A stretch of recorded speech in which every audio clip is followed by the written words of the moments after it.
warahmatullahi wabarakatuh. Perkenalkan, nama saya Ganesha Puput Dinda Kurniawan. Saya adalah seorang dosen di jurusan fisioterapi Poltekkes Kemenkes Jakarta 3. Selain menjadi dosen, saya juga menjabat sebagai sekretaris jurusan di jurusan fisioterapi Poltekkes Kemenkes Jakarta 3. Pada kesempatan kali ini, saya akan menjelaskan salah satu mata kuliah yang saya ampuh, yaitu patofisiologi muskuloskeletal. Mata kuliah patofisiologi muskuloskeletal adalah bagian integral dari sarjana terapan fisioterapi yang bertujuan untuk memberikan pemahaman mendalam tentang gangguan yang mempengaruhi sistem muskuloskeletal manusia. Dalam mata kuliah ini, siswa akan belajar tentang dasar-dasar anatomi dan fisiologi sistem muskuloskeletal, serta mekanisme patologis yang menyebabkan berbagai kondisi muskuloskeletal. Mata kuliah ini bertujuan untuk memberikan pengetahuan yang kokoh tentang perubahan patofisiologis yang ada dalam otot, tulang, sendi, dan jaringan ikat lainnya, serta dampaknya terhadap fungsi tubuh. Mata kuliah patofisiologi muskuloskeletal memiliki beban 2 SKS dengan rincian 1 SKS teori dan 1 SKS praktik. Pada mata kuliah ini memiliki capaian pembelajaran mata kuliah berupa 1. Mahasiswa mampu memahami dasar-dasar anatomi dan fisiologi sistem muskuloskeletal. Yang kedua, mahasiswa mampu mengidentifikasi berbagai penyakit gangguan muskuloskeletal serta menganalisa mekanisme patologis yang terlibat. 3. Mahasiswa mampu menerapkan keterampilan evaluasi klinis untuk melakukan diagnosis yang akurat terkait dengan gangguan muskuloskeletal. Yang keempat, mahasiswa mampu merancang rencana tindakan fisioterapi yang efektif untuk pasien dengan masalah muskuloskeletal. Untuk mencapai target pembelajaran yang telah ditentukan, tentu diperlukan strategi. Dan strategi yang digunakan pada mata kuliah ini adalah ada beberapa strategi. Di antaranya untuk pembelajaran teori, pembelajaran akan dilakukan dengan strategi problem-based learning, cooperative learning, dan diskusi dalam kelompok kecil atau small group discussion atau SGD, di mana mahasiswa dibekali dengan materi sebelum perkuliahan dimulai, sehingga pada saat pertemuan tinggal dilakukan diskusi dan responsi. Selanjutnya, untuk perkuliahan praktik, kegiatan ini merupakan pembelajaran praktika di laboratorium dengan metode simulasi, cooperative learning, dan small group discussion juga. Dengan berbagai strategi, diantaranya peserta akan kami bagi menjadi kelompok-kelompok kecil, di mana bisa dibagi menjadi 10 kelompok. Praktikum dilakukan di laboratorium fisioterapi, di mana tadi kelompok kecil bisa melakukan kegiatan praktikum yang dikoordinir langsung oleh tim pengajar. Masing-masing peserta didik mencoba melakukan setiap keterampilan yang telah didemonstrasikan oleh dosennya, dan dilanjutkan dengan evaluasi dari dosen dengan panduan berupa modul praktikum. Sedangkan untuk strategi dalam penugasan, mahasiswa akan membentuk beberapa kelompok berdasarkan topik pembahasan yang diberikan oleh dosen pengampu.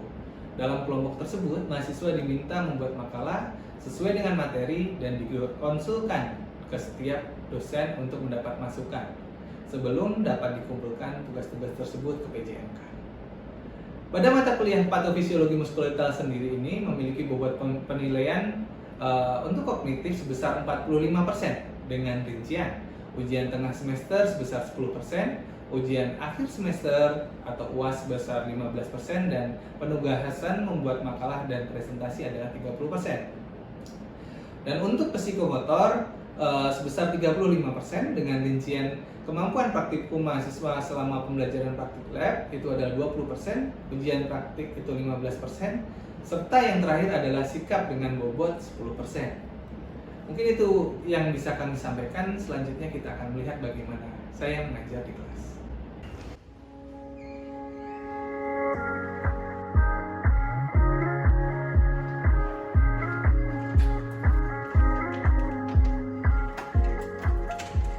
Selamat siang semuanya. Siang, Pak. Assalamualaikum warahmatullahi wabarakatuh. Waalaikumsalam warahmatullahi wabarakatuh. Alhamdulillah kita bisa bertemu lagi pada kesempatan hari ini. Gimana kabarnya teman-teman? Alhamdulillah luar biasa.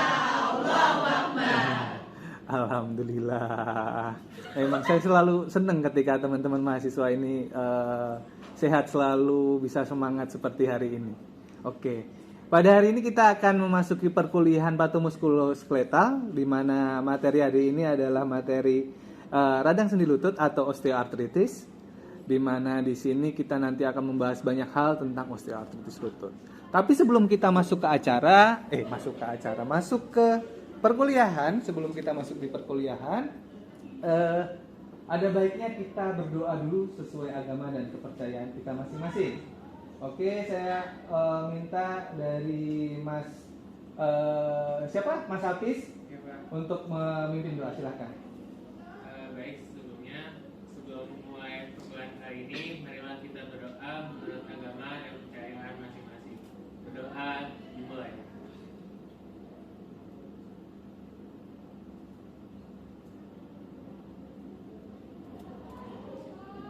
Selesai. Oke, terima kasih.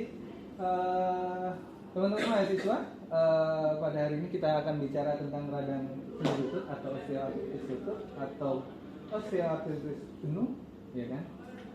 Sebelum kita mulai, kita akan refleksi dulu apa materi yang telah kita dapat kemarin. Kemarin kita belajar tentang apa? LBP. LBP khususnya pada apa? LBP apa? Lumbar. Iya, lumbar.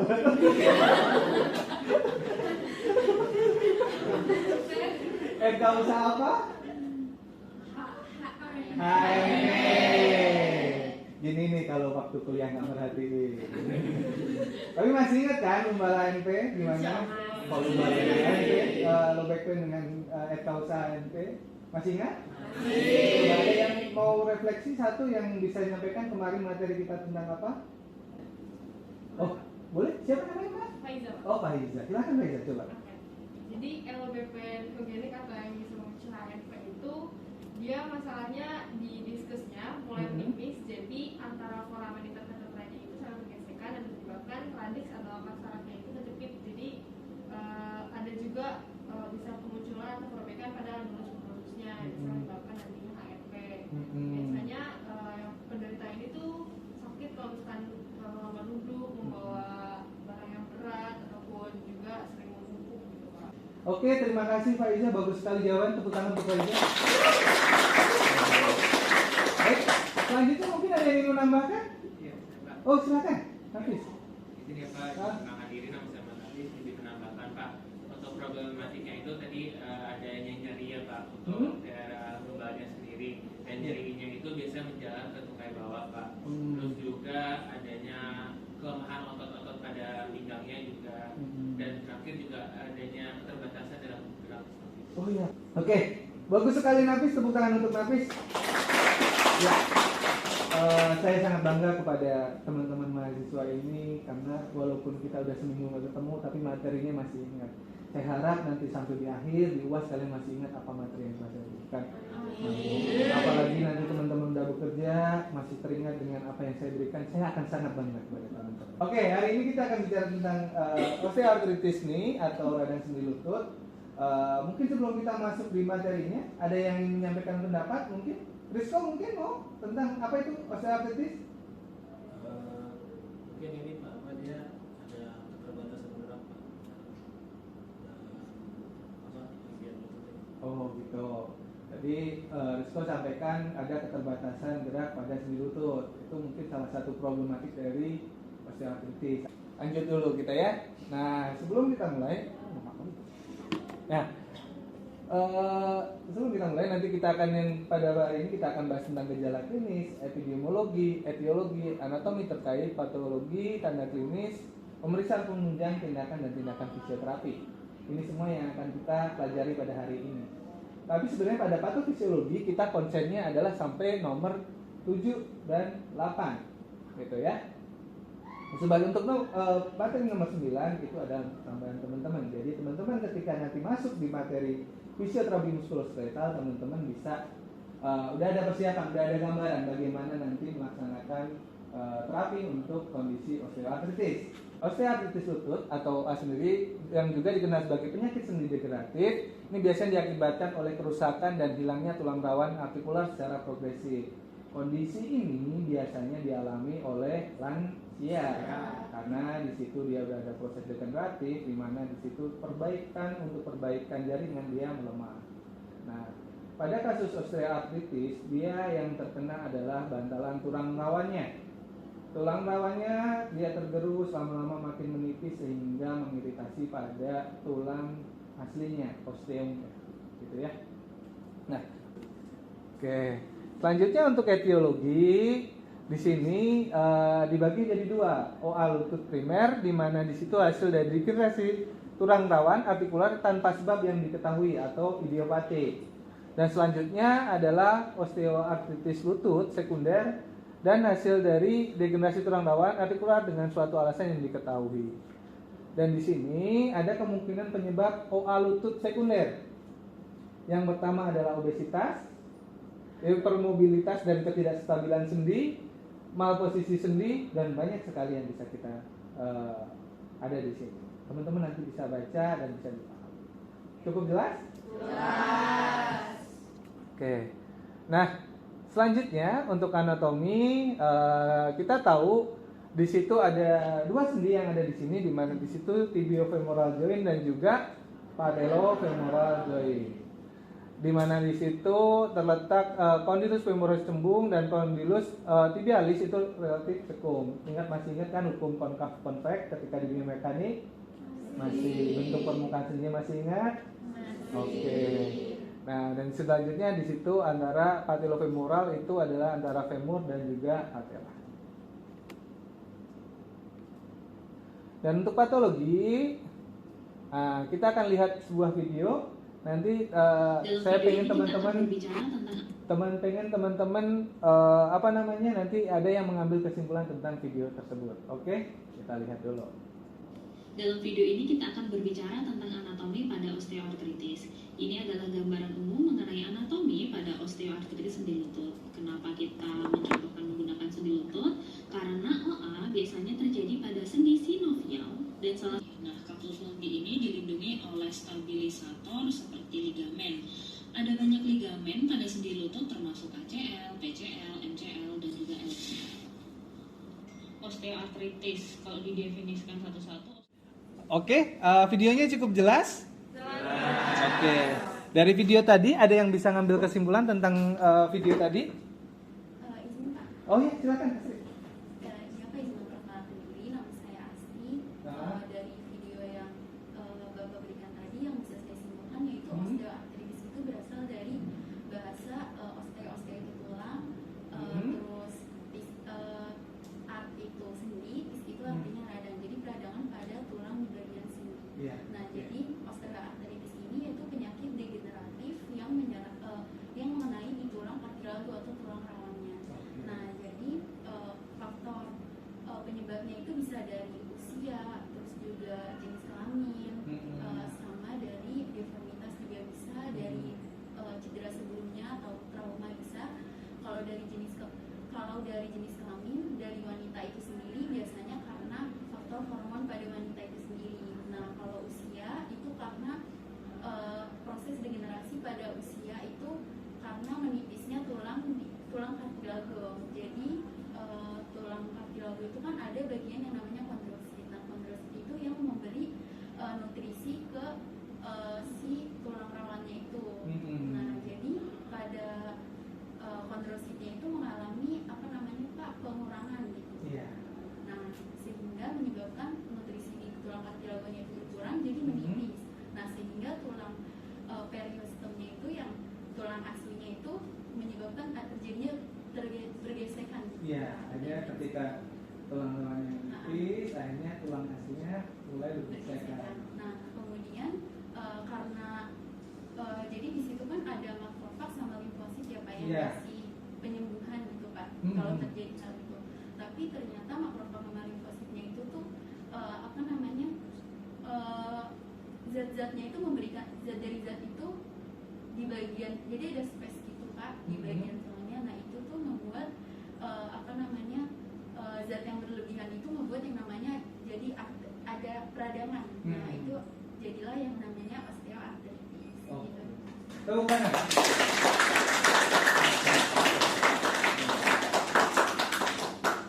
Betul sekali ya, seperti yang disampaikan Mbak Asri. Asti. Asti, Mbak Asti. Sudah disampaikan panjang sekali, daripada saya ulang nanti ngambil buang-buang. Tapi semuanya udah paham? Paham. Oke. Nah, selanjutnya untuk diagnosis, OA sendiri kita bagi menjadi 4 grade, ya kan? Nah, ini hasilnya berdasarkan dari ronsen. Dari grade 0 itu lutut yang normal, grade 1 itu pertumbuhan tulang yang sangat kecil, tidak mengalami rasa sakit dan ketidaknyamanan di situ. Yang kedua itu pertumbuhan bone spur itu lebih besar. Dan ketiga, tulang rawan di antara tulang menunjukkan kerusakan yang jelas, di mana ada ruang di antara tulang itu semakin mengecil, ruangan setelah sendinya semakin mengecil. Dan di grade 4 itu ruang sendi di antara tulang akan berkurang secara dramatis. Tulang rawan hampir tidak ada sama sekali dan cairan sinovial akan berkurang. Itu untuk grade OA-nya. Nah, untuk tindakan fisioterapi sendiri, di sini fisioterapi harus dimulai dengan semua pasien dengan diagnosa osteoartritisnya. Nyeri adalah gejala umum yang terjadi pada intensitas yang berbeda tergantung pada individu. Jadi nyeri itu relatif. Pain itu relatif. Nyeri yang saya rasakan dengan intensitas yang sama mungkin beda dengan Risco, gitu kan? Mungkin beda dengan Nafis. Seorang yang mungkin seorang atlet MMA gitu kan, dia mungkin ditonjokin gitu, biasa aja nggak nyeri gitu kan, karena dia udah terbiasa. Intensitas yang dia rasakan juga berbeda gitu kan. Nah, dan tidak selalu semua terkait dengan tingkat keparahan atau perkembangan OA. Itu yang saya sampaikan tadi. Tingkat adaptif seseorang terhadap nyeri itu beda-beda. Dan selanjutnya olahraga terbukti efektif untuk manajemen nyeri dan juga meningkatkan fungsi fisik, ya. Nah, ini subjektif assessment. Ini adalah beberapa assessment yang bisa mendukung apakah benar ini seseorang itu mengalami osteoartritis. Yang pertama, kekakuan di pagi hari. Itu ada tanda gejalanya yang biasanya. Selanjutnya nyeri pegal dan rasanya nyeri tumpul. Nyeri itu ada beberapa ya, ada nyeri tajam, nyeri tumpul. Nyeri tumpul itu seperti kalau bahasanya kemeng gitu ya. Kalian tahu rasanya nyeri tumpul, bayangannya ada? Ada. Oke. Nyeri setelah duduk. Jadi setelah duduk berdiri biasanya ada nyeri. Penurunan kemampuan fungsi sehari-hari seperti dalam berjalan, biasanya dia jalan gait-nya juga akan berubah menjadi antalgic gait karena penahan nyeri. Jadi fasenya yang di fase stand di kaki yang sakit biasanya dia akan berkurang karena di situ menumpuk, gitu kan. Nyeri setelah peningkatan aktivitas, jadi ketika aktivitasnya berlebih, nyerinya juga biasanya akan meningkat karena kan dia ada benturan terus di aktivitas. Oke. Selanjutnya untuk objektif assessment di sini observasi lutut, kita lihat lututnya, pengamatan secara umum, gait assessment, palpasi, ROM, kekuatan otot, aktivitas fungsional normal dan keseimbangan. Nanti kita coba untuk bagaimana cara sih assessment pada pasien dengan OA, oke? Oke, sip. Nah, sedangkan peran fisioterapi di sini adalah untuk pada dasarnya untuk pada mengurangi nyeri lutut dan peradangan, menormalkan rentang gerak atau mengembalikan ROM-nya, misalkan dia ada penurunan ROM, meningkatkan propriosepsi, kelincahan dan keseimbangan, meningkatkan fungsi fisik. Dan untuk edukasi sendiri di sini paling tidak pasien harus memahami apa itu OA dan apa yang memperparahnya. Menjelaskan tentang rasa sakit dan menjelaskan manajemen jangka panjang OA-nya. Jadi pasien itu ada edukasi, nanti terapinya akan seperti ini. Garis besar goalnya kita akan seperti ini. Target kita mungkin nanti ke depan 2 bulan lagi Bapak Ibu udah bisa loncat-loncat atau naik gunung, mungkin seperti itu, yaitu gambarannya. Nah, tindakan fisioterapi yang lainnya di sini bisa berupa hidroterapi. Kenapa hidroterapi? Mungkin ada yang bisa jawab? Ya, silakan.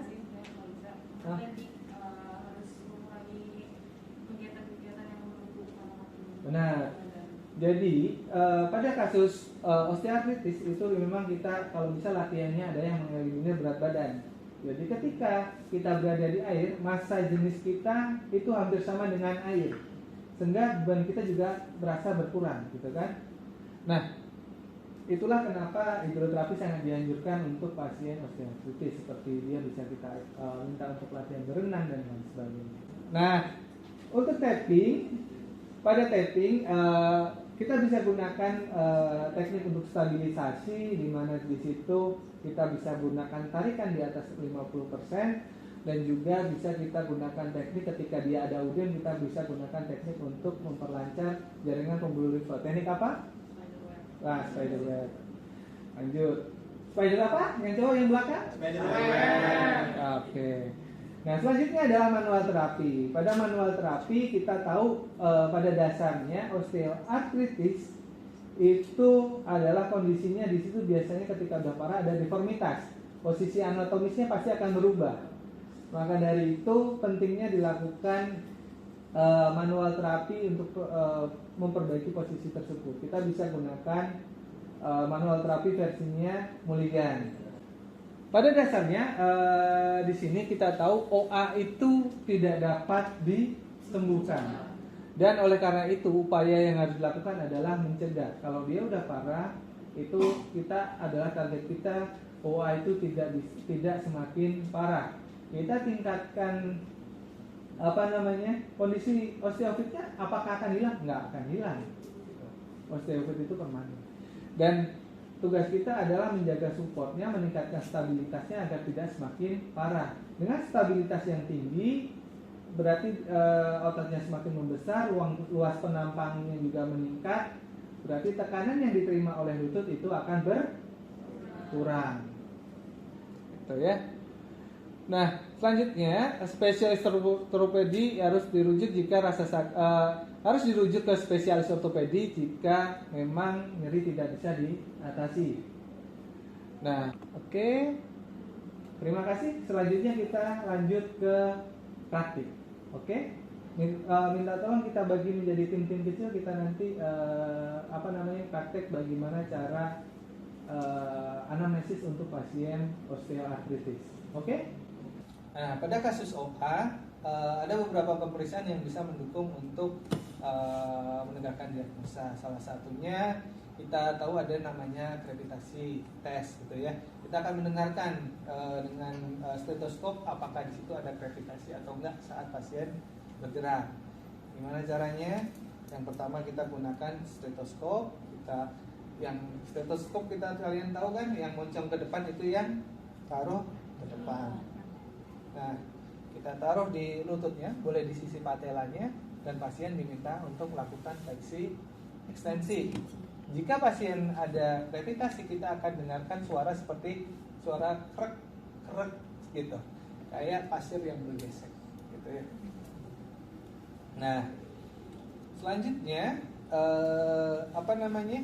selain hal tersebut, pada kondisi ini adalah tadi ketika ada gravitasi itu berarti kemungkinan besar di situ udah tumbuh osteoartritis. Dan selanjutnya kita tahu posisi dari osteoartritis itu rata-rata dia ada penyempitan celah sendi. Dan kita tahu di situ ada jaringan ikat yang namanya ligamen. Ligamen sendiri bukanlah jaringan kontraktil, di mana ketika dia tidak bisa memendek, gitu kan? Maka ketika di situ celah sendinya menurun, otomatis ligamen itu dia juga mengendor. Ketika ligamen mengendor, stabilitas dari lutut juga akan menurun. Dan untuk mengetahui di sini ada atau tidaknya problem pada ligamennya, kita bisa melakukan tes ingat nggak? Tes untuk ligamen anterior cruciatum sama posterior cruciatum. Anterior Drawer test sama posterior Drawer test. Anterior untuk ACL dan posterior untuk OCL. Oke ya, tesnya gampang. Kita handling pada sisi tibia. Di sini di tuberotus tibianya kita bisa tarik ke depan untuk anterior drawer, dan kita dorong ke belakang untuk posterior drawer. Nah, efek yang terjadi itu positif adalah ketika tibia itu bisa bergeser ke depan atau bergeser ke belakang. Pak, ini benar nggak ya Pak untuk dorongnya pas di anterior posterior? Jadi belakang untuk ke depan untuk posterior dan tarik ke belakang untuk anterior femoris. Jadi kalau di sini kita lihat dia nggak ada masalah ya untuk bayi ini ya. Ya. Nah, Pak mau nanya. ya gimana? Kalau yang tes bawah teman itu kan diginiin ya Pak, Iya. ditekan gitu. Ah. Nah untuk nekannya itu dari di setelan ini apa di tengah? Oh ya, jadi sorry ya. Jadi kan di sini kita akumulasikan di tengah dulu. Kita tekan pas yang di tengahnya di sini, tengah-tengah patella. Ya, kalau dia ada cairan, dia akan angkat patella. Ya, coba satu-satu ya, bisa. Mendengarkan kremasinya Pak. Itu kebaliknya masa stetoskopnya. Kan? Ngetes doang. Mau ngetes doang. Pak, Ya. Pak, Ya. kita gerakan Pak. Positif kalau gimana? Kalau ada bunyi krek-krek Pak. Oh, oke, ada suara kreativitas ya, gitu ya. Bagus. Oke, terima kasih. Tadi kita udah dari teori udah, praktik udah, cukup jelas? Jelas. Mungkin ada yang mau ditanyakan sebelum kita akhiri? Izin bertanya. Ya, silahkan Asti. Izin bertanya Pak. Tadi pada penyampaian materi itu kan ada di intervensinya ada massas ya Pak. Iya. Nah, di massas itu sebelumnya juga kan tadi ada spasm ya Pak. Mhm. Nah, apa tidak apa-apa Pak pada kasus OA ini misalkan otot yang spasme itu dirilis sedangkan pada tulangnya itu sudah bergesekan gitu Pak. Apa maksudnya yang menjadi stabilisasinya itu? Maksudnya apa? Oke, terima kasih Asti. Tadi pertanyaan yang cukup bagus. Mungkin sebelum saya jawab, ada yang ingin menjawab dari teman-teman yang lain? Oke, nggak ada ya, belum ada ya. Jadi mungkin saya jawab aja ya Mbak Asti ya. Jadi kondisinya memang spasme itu adalah sebuah reaksi protektif dari otot untuk melindungi kerusakan jaringan yang ada di situ. Biasanya memang terjadi ketika ada kerusakan jaringan. Ada kerusakan jaringan, otot itu dia protektif spasme biar kita mengulangi gerakan di situ. Tetapi pada kondisi OA spasme ini jika terus-menerus terjadi, dia akan menimbulkan nyeri dan mungkin ada pemendekan otot. Nah, perlu kita rilis, tetapi juga harus dibarengi dengan penguatan otot agar stabilitas dari sendi juga meningkat. Mungkin gitu yang bisa saya jawab. Cukup jelas? Baik, terima kasih Pak, cukup jelas. Oh, cukup jelas. Terima kasih. Nah, ada lagi yang mau tanya? Oke. Untuk selanjutnya nanti di pertemuan selanjutnya kita akan ketemu lagi. Saya harap teman-teman sudah mempelajari materi yang saya berikan di awal tadi. Nanti kita akan refleksi lagi di awal untuk mengingat materi pada hari ini. Oke? Ya. Oke, mungkin itu yang bisa saya sampaikan. Bila taufiq wal hidayah. Assalamualaikum warahmatullahi wabarakatuh. Waalaikumsalam warahmatullahi wabarakatuh. Terima kasih Pak. Sekian itu yang bisa kami sampaikan tentang mata perkuliahan yang saya ampu, yaitu mata kuliah patofisiologi muskuloskeletal. Mungkin itu semua yang bisa kami sampaikan. Untuk Bapak Ibu Asesor saya ucapkan terima kasih. Billahi taufiq wal hidayah. Assalamualaikum warahmatullahi wabarakatuh.